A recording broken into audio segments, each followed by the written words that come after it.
Hello दोस्तों, एक बार फिर से आप सभी का स्वागत है एजुकेशन बाइट पर। हिंदी की आज की क्लास में हम 2015 से लेकर आपके 2020 तक, ठीक है, 15, 16, 17, 18, 19, 20 तक जितने भी आपके डीएलएड में पेपर हुए हैं उन सभी के ऑब्जेक्टिव टाइप क्वेश्चन करेंगे, ठीक है।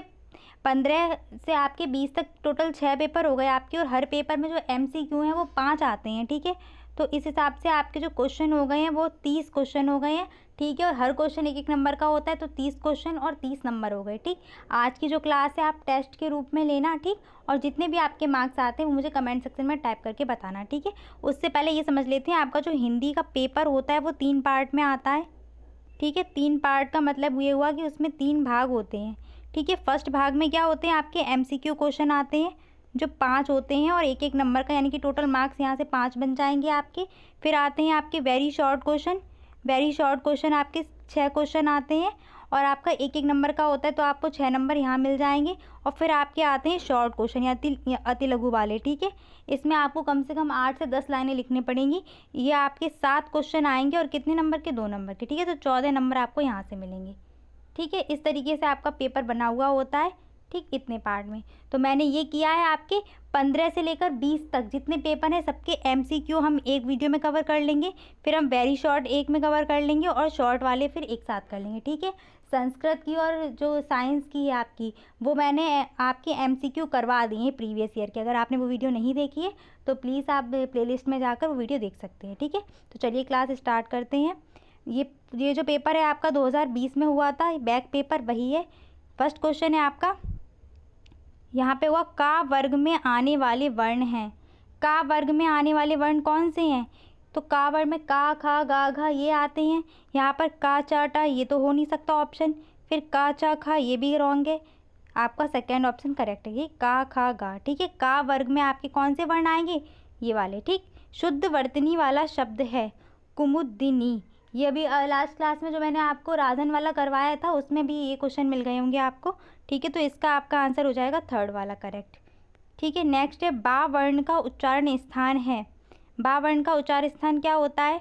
तो जो आपका बा होता है पा वर्ग में आता है। किस वर्ग में आता है? पा वर्ग में। और पा वर्ग का उच्चारण स्थान क्या होता है? ओष्ठ। तो इसका आंसर आपका 4 वाला करेक्ट हो जाएगा, ठीक है। नेक्स्ट क्वेश्चन है कृतज्ञ का विलोम क्या होता है? तो कृतज्ञ का विलोम होता है कृतघ्न, ठीक है। अगर आपको ये वीडियो ये क्लियर नहीं आ रही हो फोटो, तो जो मैं बोल रही हूँ उसको भी सुन लेना, ठीक। कृतज्ञ का विलोम क्या हो जाएगा? कृतघ्न। यहाँ पे लिख देती हूँ मैं कृतघ्न, ठीक है। इंपॉर्टेंट है ये आपका, इसको ध्यान रखना। जो पहले कभी ना हुआ हो, ठीक है, कभी ना हुआ हो। जो पहले कभी ना हुआ हो उसके लिए एक शब्द क्या आएगा? अद्भुत, अपूर्व, अनुपम, अभूतपूर्व। तो इसके लिए एक शब्द आएगा अभूतपूर्व। अब आप क्या करेंगे, यहाँ पर आपको जो भी क्वेश्चन नहीं आ रहा है, जिसका आंसर नहीं आ रहा है, उन सारे क्वेश्चंस को एक साथ नोट कर लेना। जैसे आपका हो गया ये एक 1 वर्ड वाला, ठीक है, क्योंकि ये क्वेश्चन आपके रिपीट हो भी सकते हैं, नहीं भी हो सकते हैं, ठीक है। और बहुत सारे ये क्वेश्चन है विलोम, समानार्थी, जितने भी आपको ये प्रीवियस ईयर में मिलते जाए उनको एक साथ एक पेज पे नोट करते हुए चलिए, ठीक है। जितने पर्यायवाची, विलोम और आपको एक शब्द वाले मिलते हैं, ठीक। नेक्स्ट पेपर है आपका 2019 का, ठीक है। ये 2019 में पेपर हुआ था, ठीक। तो पहला क्वेश्चन क्या है इसका? नूतन का विलोम क्या होता है? तो नूतन मीन्स क्या होता है? नया होता है नूतन मीन्स, ठीक है। नया का पुराना हो जाएगा, लेकिन देखिए नया का पुराना होगा, नूतन अगर आ गया तो नूतन के लिए हम क्या लगाएंगे? पुरातन, ठीक है। सी वाला करेक्ट होगा, ठीक है। या वर्ण है, या वर्ण क्या है? उत्क्षिप्त है, अंतस्थ है, संयुक्त है या ऊष्म है। तो या जो है वो आपका क्या है? अंतस्थ, ठीक है। यार अलावा आते हैं सारे ही अंतस्थ होते हैं, ठीक है। इनको ध्यान रखना, अंतस्थ को और ऊष्म को।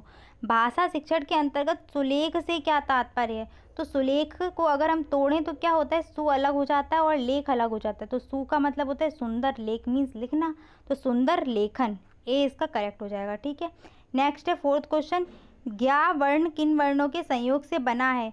तो जो ज्ञा वर्ण है वो किससे मिलकर बनता है? जा से, आधा जा और उआ मिलके बनता है आपका ज्ञा वर्ण, ठीक है। तो आपका बी वाला करेक्ट हो जाएगा, ठीक।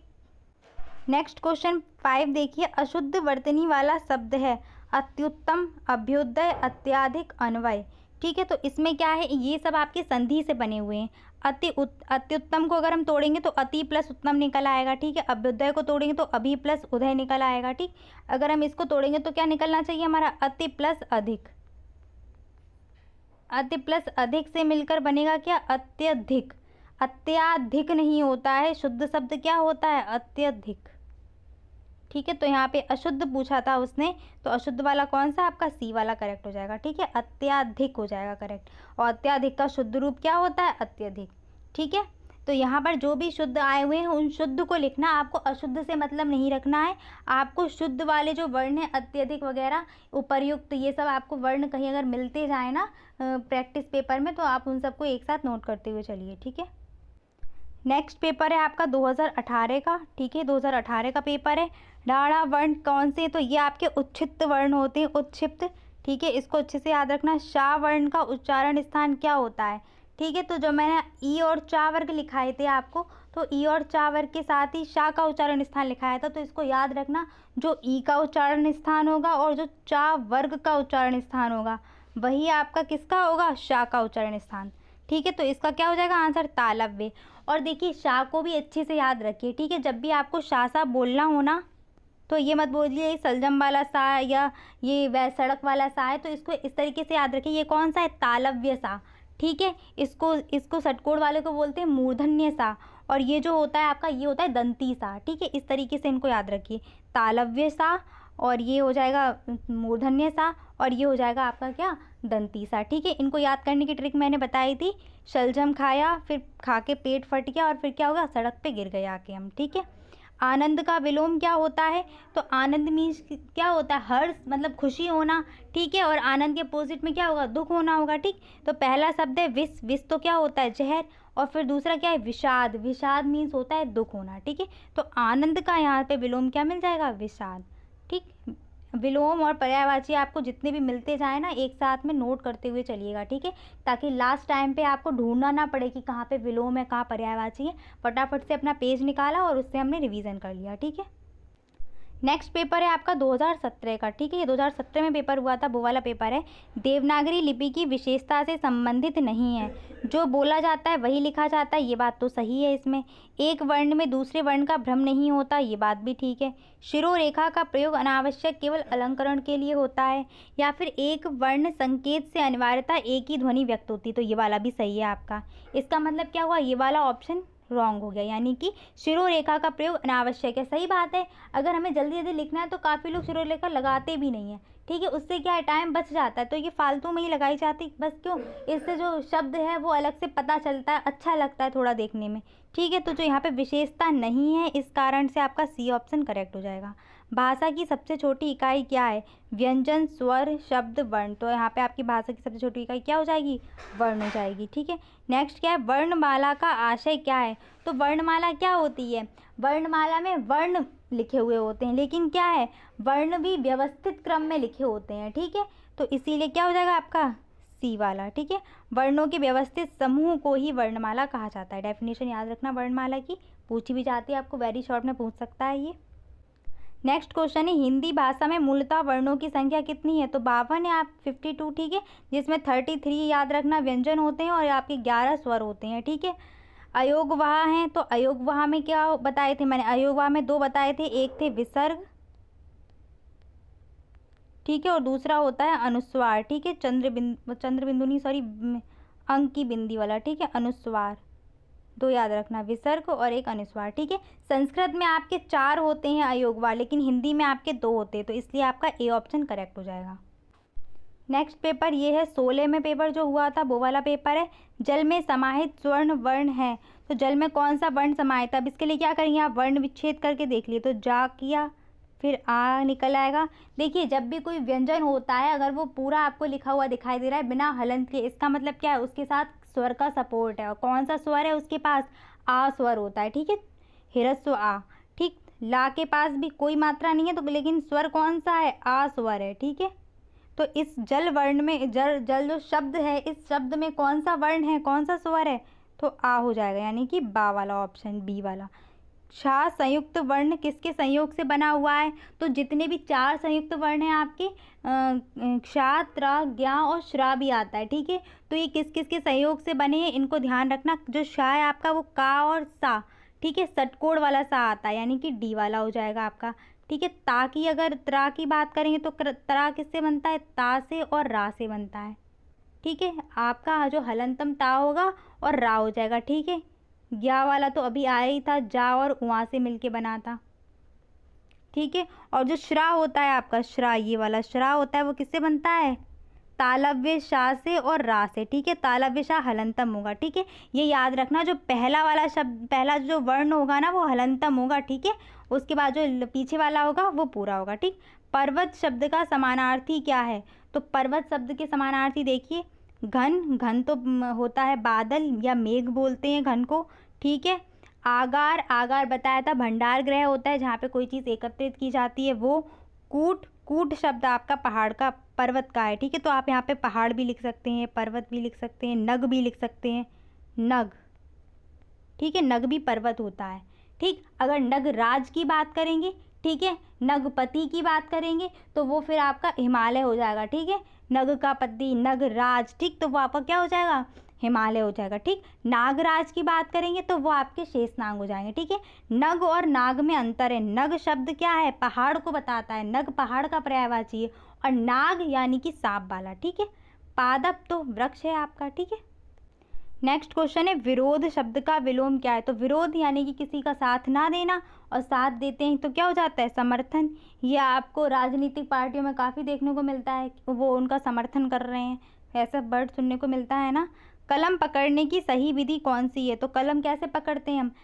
पहली और दूसरी उंगली के बीच कलम पकड़ना, या पहली उंगली और अंगूठे के सहारे कलम पकड़ना, पहली और दूसरी उंगली के बीच में रखकर अंगूठे से कलम पकड़ना। तो यही जो आपकी विधि होती है सही विधि होती है, ठीक है। पहली व दूसरी उंगली के बीच में रखकर कलम पकड़ना, और किससे? अंगूठे की सहायता देते हैं, ठीक है। नेक्स्ट आ जाइए, नेक्स्ट पेपर आपका 2015 का है, ठीक है। जो पेपर आपके हैं वही मैंने करवा दिए 15 से 20 तक, ठीक है। बाकी आपका बैक पेपर हुआ था अभी 20 में, वो भी वाला लिया है, ठीक है। ह्रस्व स्वर कौन सा नहीं है? ठीक है, ह्रस्व स्वर कौन नहीं है इसमें? आ, उ, ई और आ। तो आपका जो इसमें आ है ना वो क्या है? दीर्घ है, ना कि ह्रस्व, ठीक है। दीर्घ और ह्रस्व ये अच्छे से ध्यान रखना। हिंदी में है क्या? हिंदी में आपके फर्स्ट सेमेस्टर में ज़्यादा सिलेबस नहीं है, तो क्वेश्चन वर्णमाला से ही आना है, ठीक है। अंतस्थ ऊष्म यहाँ से क्वेश्चन उठा लेता है, संयुक्त से क्वेश्चन उठाता है, ठीक है। और फिर वर्ण कितने हैं ये पूछता है, ठीक है। और फिर आपका ह्रस्व और दीर्घ यहाँ से क्वेश्चन उठाएगा, ठीक है। क्योंकि ज़्यादा सिलेबस है ही नहीं हिंदी का, तो यहीं से क्वेश्चन आपके उठेंगे। या फिर क्वेश्चन पर्यायवाची और विलोम से एक आना है, और एक आपका आता है कि जो आपका नहीं बड़ा सा एक दे देते हैं कि इसके लिए एक शब्द बताइए, ठीक है, जिसके आने की तिथि निश्चित ना हो। कौन होता है? तो उसके लिए एक शब्द, मैंने आपसे क्वेश्चन पूछा ये वाला, जिसकी आने की तिथि निश्चित ना हो उसे क्या बोलते हैं? उसके लिए एक शब्द आप लोग कमेंट सेक्शन में टाइप करके मुझे बताएंगे, ठीक है। यार अलावा व्यंजन कहलाते हैं, तो यार अलावा व्यंजन क्या कहलाते हैं? अंतस्थ, ठीक है। अंतस्थ व्यंजन होते हैं यार अलावा। ऊष्म कौन से होते हैं वो लिख के बताना आप लोग कमेंट में, ठीक है। द्विज शब्द का अर्थ है, तो द्विज शब्द आपका बहुत इंपॉर्टेंट है। द्विज शब्द का अर्थ आपका ब्राह्मण भी होता है, पक्षी भी होता है, दांत भी होता है, यानी कि इसका ऑप्शन कौन सा करेक्ट हो जाएगा? इनमें से सभी, ठीक है। नेक्स्ट क्वेश्चन है, लिपि के विकास का प्रथम सोपान क्या है? तो लिपि के विकास का प्रथम सोपान आपका चित्रलिपि होता है, ठीक है। बच्चों को जब हम सिखाते हैं ना तो उनको ऐसे खड़ी हुई रेखाएं, पड़ी हुई रेखाएं, स्टैंडिंग लाइन, स्लीपिंग लाइन, यहीं से बच्चों को पढ़ाना स्टार्ट किया जाता है। फिर वहाँ से फिर वो वर्ण लिखना शुरू करते हैं, ठीक है। तो पहला जो सोपान होगा वो क्या हो जाएगा? चित्रलिपि, ठीक है। जंगम का विलोम शब्द है, तो जंगम का विलोम होता है स्थावर। ये आपका बहुत इंपॉर्टेंट है जंगम का, इसको याद रखना जंगम का, ठीक है। आज की क्लास में बस इतना ही। आज हमने कौन कौन से कर लिया? आज हमने बहुविकल्पीय कर लिए हैं, ठीक है। नेक्स्ट क्लास में हिंदी की हम वेरी शॉर्ट वाले कंप्लीट कर लेंगे, ठीक है। ऐसे क्या होगा कि सारे हम एक साथ, और आप लास्ट टाइम में इनका एक साथ रिवीजन भी कर सकते हैं। सारे क्वेश्चन आपको एक साथ मिल जाएंगे ना, बहुविकल्पी एक साथ हो गए, सारे प्रीवियस ईयर के वेरी शॉर्ट एक साथ हो जाएंगे, शॉर्ट एक साथ हो जाएंगे, तो उनका आप एक साथ रिवीजन भी कर सकते हैं, ठीक है। Thanks for watching and please like share and subscribe my channel. Bye bye, take care.